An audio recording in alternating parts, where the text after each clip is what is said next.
প্রিয় ভিউয়ার্স, আজকে আমরা মিরর কেমনে করে কিভাবে করে সেটা দেখব। এটা খুব সহজ কমান্ড। তো এটা আমরা সহজেই শেখার চেষ্টা করব। অবজেক্ট সিলেক্ট করতে হবে। যে অবজেক্টটাকে আপনি মিরর করবেন সেটাকে আপনাকে সিলেক্ট করতে হবে।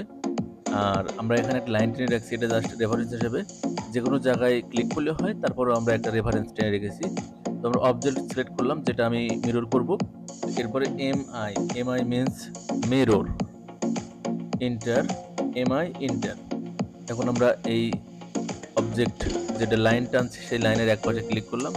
ক্লিক করে নিচের দিকে নিয়ে ক্লিক করলে এখানে ইয়েস এবং নো দুইটা অপশন আসছে। তো এখানে আমি যদি ইয়েস সিলেক্ট করি তাহলে এটা অর্থাৎ মুভ হয়ে চলে যাবে ডান দিকে। আর যদি নো করি তাহলে এটা কপি হয়ে চলে যাবে। তো আমরা নো নো দিলাম, নো মিন্স কপি। এভাবেই খুব সহজে মিরর হয়ে গেল।